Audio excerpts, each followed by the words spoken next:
All right, let's just jump right into this. If you've ever been on the hunt for a property, whether you're buying or renting, I'm willing to bet you've seen it. That weird, mysterious damp patch on a wall or a ceiling.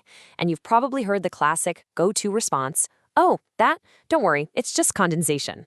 So in this explainer, we're going to pull that exact phrase apart. Is it a fair comment, or is it a very costly dismissal of a much, much bigger problem?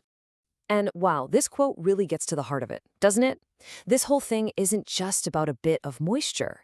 It's really about trust and, well, a whole lot of money.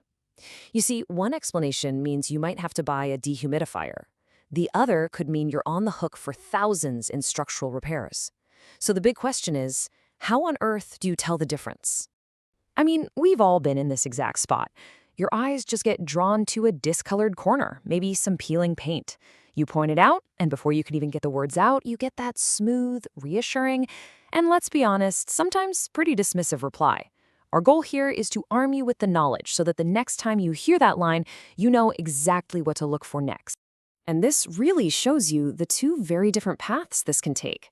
Look, on one hand, if it really is just condensation, it's a relatively simple fix, a lifestyle thing, a ventilation issue you can manage. But on the other hand, that little patch could be just the tip of the iceberg. It could be a sign of a leaking roof, failing gutters, cracked pipework, you name it. The stakes here are incredibly high. Okay, so to be fair, let's start by giving them the benefit of the doubt. Because you know what? Sometimes it genuinely is just condensation. So let's take a look at the specific conditions where that explanation actually makes perfect sense.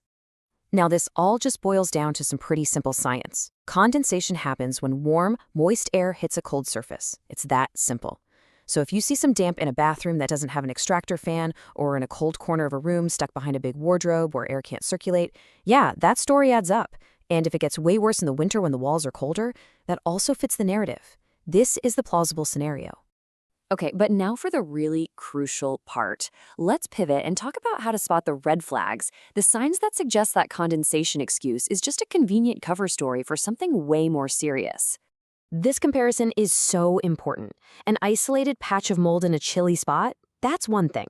But a tracking stain, that is a completely different beast. A tracking stain literally tells a story. It follows a logical path from a potential problem on the outside, like a leaky gutter, straight down the wall. It's clear evidence of water actively traveling through the building, not just forming on the surface. And here are some more huge warning signs to keep an eye out for. If you're seeing mold in multiple rooms, that points to a widespread problem, not just one steamy shower. And do this. Go up to the wall and gently press on the plaster. If it feels soft, kind of spongy, or sounds hollow, that's what's called blown. It means moisture has gotten in behind and the plaster has pulled away from the wall. And the big one? If you see mold growing in, say, a living room that's well ventilated, well, that's a major, major red flag. This brings us to a really common and kind of sneaky tactic you need to be aware of: the clean and repaint cycle. This is what happens when someone knows there's an underlying leak, but instead of fixing it properly, they just bleach the mold and slap a fresh coat of paint over it right before a viewing. Sure, it looks fine for a little while, but because the root cause is still there, that damp will always come back. And that leads to a fantastic pro tip. Don't be suspicious of a whole house that's been freshly painted. No, you want to be suspicious of a single, freshly painted patch. If one corner of a room is gleaming white, but the rest of the walls look just a little bit older, you've got to ask yourself, what is that fresh paint hiding? More often than not, it's a sign of a quick cover-up job. All right, so we've identified the problems. Now let's get to the solutions. How do you actually put all this knowledge into action? Well, this is your practical checklist for the next time you're viewing a property. It's going to turn you from a passive viewer into an informed investigator. It's a pretty simple 4-step process. First step, always be polite and ask for permission.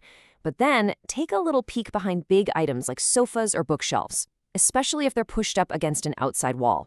These are prime hiding spots. Second, check around the windows. Look really closely at the seals and the inside walls around the window frame. And third, and listen, this might be the most important one of all, go outside and look up. And finally, step 4, keep your eyes peeled for those suspiciously fresh patches of paint.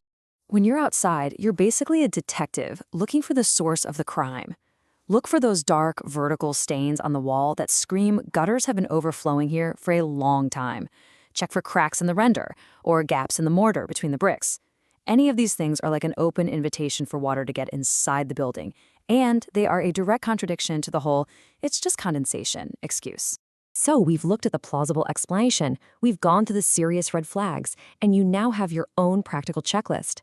Let's just wrap all this up with one final powerful idea for you to take with you. And this is the question I really want to leave you with. Look, condensation is a real thing. It happens. But when it's used as the go-to excuse for every single damp patch, you have to start wondering. That damp patch isn't winning because of physics. It's winning because it's being allowed to. And your job is to find out why. So stay curious, stay vigilant, and most of all, trust your instincts.